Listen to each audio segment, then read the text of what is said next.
We've all heard of medical gaslighting and how it happens and why it happens in the healthcare profession. But today I wanted to focus specifically on how it impacts in one very specific field of healthcare, which is in women's reproductive health.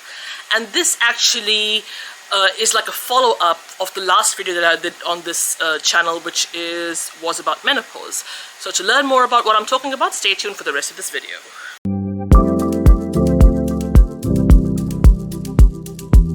What's up everyone, welcome back to my channel. For those of you who don't know me, my name is Shweta. I'm the founder of Healthy Dynamics. I specialize in helping healthcare professionals from non-English speaking countries improve their language and communication skills in order for them to build the best relationships with their patients based on trust and credibility, and for them to be able to deliver a positive and good patient experience to their patients. Now, in case you're wondering where I am actually, and because the setting might be looking really pretty and fancy, I'm actually in Bali at the moment. So in one of my past videos, if you watched, I mentioned about how I'm coming to Bali in April to do a one-on-one business retreat with my coach, Lydia Lee, and I'm going to leave her link and some pictures of our time together. So that's what I've been doing for all of this week, and this is actually the villa where I've been staying. It's very fancy, it's very pretty, and it's also very peaceful over here. So I'm just going to show a little video of how this villa looks like. So I'm just sitting by the poolside of it. How nice is that?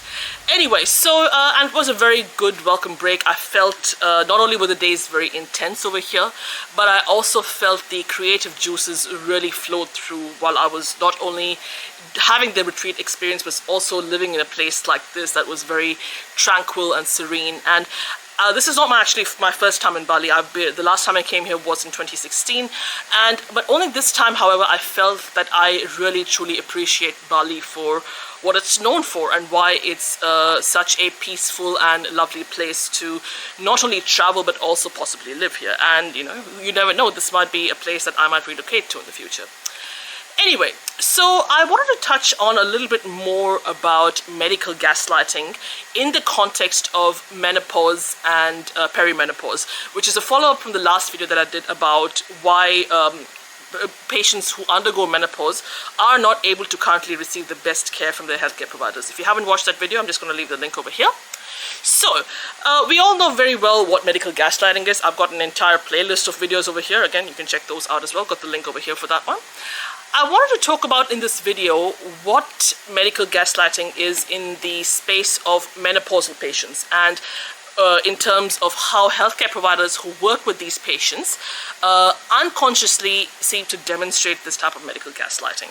So I'm going to go through a bunch of factors that play a part in this and what they're responsible for, and we'll just go take it from there.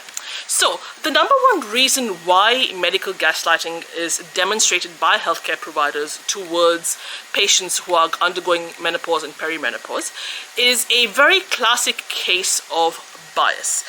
So this is an implicit, unconscious bias more often than not. Now, I have made some content about bias on my LinkedIn page. I'm going to leave a link to the post over here, so please check that out. And I cover in that one what bias is, how it impacts us and all that, so I'm not going to go into that one. Just check out that for context.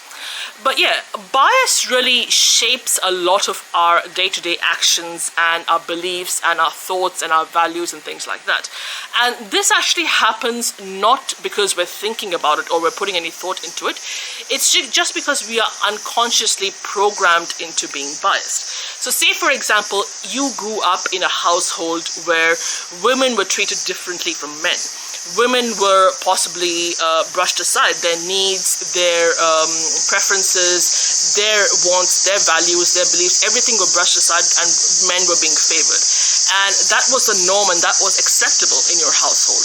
That might, if you're a healthcare provider, that might be translated into how you may treat menopausal and perimenopausal patients differently. And this, even though you may not intend on doing it, this might lead you to tell your patients to just get over the symptoms or pains that they're experiencing, sort of labeling them as being emotional, hysterical, judgmental, and things like that, and also even misdiagnose them based on their symptoms. You might just say, oh, you probably have anxiety, depression, without looking into much deeper issues such as endometrial pain and even an early onset of menopause or perimenopause. So bias shapes a lot of this, and bias is not just based on how your upbringing is. It's also impacted by a lot of things such as culture, gender, racial group, ethnic group, religion, income brackets. There's a whole heap of factors. My post on LinkedIn will elaborate on that a little bit more. But it is a significant factor which impacts how effectively or otherwise you communicate with your patients as a healthcare provider, and how inevitably it is going to lead to you possibly gaslighting your patients. So that's number one. Number two is a very unfortunate factor, and it is unfortunately the way in which our world is set up. And that is because our society and our world is predominantly a patriarchal one. So patriarchy and misogyny, even though we would like to think we live in a day and age where now they are non-existent, but that's absolutely not true. Even in more advanced developed countries such as US, Australia, Canada, New Zealand, patriarchy is really the name of the game, and that is how the society is structured and it functions.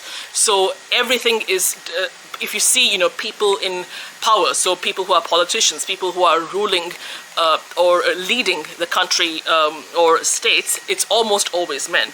Men are the ones who are making rules, unfortunately, about women's reproductive choices and bodies, which as a person who's not only child-free by choice, but also someone who is very big on patient autonomy, the fact that men are doing this or men are being given the right to do this absolutely infuriates me. And that's unfortunately because of the patriarchal structure, and that obviously influences how healthcare providers are expected to conduct themselves towards patients. And that's why you will almost always see a lot of, and this is not just men who do this, women do this as well. It's what we call internalized misogyny, and that again is a product of patriarchy. And that's why it's going to lead to healthcare providers dismissing the signs that a patient might be showing about menopausal or perimenopausal symptoms, and either misdiagnosing them or labeling them, calling them hysterical, calling them, or refusing to do the correct diagnosis and testing on them. There's a whole heap of factors, and patriarchy unfortunately plays a very, very big part behind why this level of gaslighting does take place. Number three, I would say, is, like I mentioned in the previous video, it is overall a lack of clear understanding, education, and awareness about what menopause is. And as I mentioned in that video, we haven't yet got to a place at this point where we have that many doctors that specialize in menopausal treatment or what menopause actually is. So like I mentioned in that video, there are specialist doctors for everything. There are specialist doctors for OBGYN, endocrinologists, you name it. But there's not one for menopause, hasn't been one for menopause for a very long time. And as a result of that, there has been an overall lack of connection and understanding and awareness of the intricacies of what menopause is and how it impacts women, and what's the best treatment beyond just HRT that's just being prescribed like candy by every healthcare provider for their female patients when they get to a certain age, and also antidepressants. That just seems to be like a common crutch. So there's a lot more research being done into what menopause actually is at the moment, and how it should be classified altogether as a different condition from everything else in female reproductive health. So that obviously is number three. Number four definitely is also the fact that we as healthcare providers are, again, we may not be doing this because of our existing biases, but also we are not really trained or equipped at the moment on how to advocate for patients and to really respect their autonomy and really be a cheerleader or champion for it in order for them to experience the best patient service that they deserve. So my last interview with Dr. Dhruva, again, I'm going to leave the link of that over here, he talks a lot about what providing a dopamine patient experience is. And while we obviously know all healthcare providers are, highly competent, highly knowledgeable. They have the skills, they have all the technical skills, and all the knowledge, and they have all the smarts. But unfortunately, sometimes the lack of effective communication skills, the lack of really understanding what is going to make your patients satisfied and trust you, and what is going to really demonstrate that respect and support to your patients. And yes, you might be doing it in a different level, but where the focus is not around respecting patient autonomy, and this again is interlinked very closely with the existence of patriarchy and all that, which I've already talked about previously. That again, that lack of autonomy, or really the lack of execution of autonomy for our patients, really also spills well and truly into how menopause patients are affected. And again, I'm not going to go into how we show medical gaslighting. I might make that as a separate video, or you might want to go back and check the playlist of videos that I have. But yeah, I just wanted to integrate both how menopause and medical gaslighting are interrelated, because before I give solutions, which will be in the upcoming video of how we can actually tackle this, I thought I would put a little bit more depth and context into what the nuances and intricacies of what the concept is, because unless we know a root cause of why the problems exist. So the first one, we looked at what the problems actually are. So instead of jumping straight away into solutions, we have to look at the root cause of why these problems exist, and what's the foundation or the source behind them, and based on that, what are the most effective solutions we can implement in order, at the end of the day, to provide the most exemplary experience to our patients and be of best service to them. So hope you got something out of this video. Again, I'm someone who, as I mentioned previously, has not really experienced menopause yet, because I'm still quite young. But if you are somebody who has been a menopause patient, or is a menopause patient currently, and have had your experiences dealing with healthcare professionals or navigating that space, I would love to learn more about what your experiences were like, and it'll also possibly give me new content ideas. So please feel free to leave your comments, thoughts, and experiences down below in the comment section.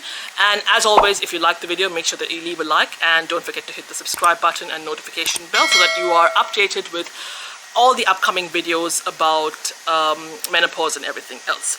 So yeah, thank you very much for your time, attention, and presence. Signing off from Bali, Ubud, Bali, and I'm heading to Nusa Dua in a couple of hours to spend my last 3 days before I fly back home. So the next video will be shot possibly in Nusa Dua, if not back in Melbourne. So thank you very much for everything, and I will see you next video. Thank you so much.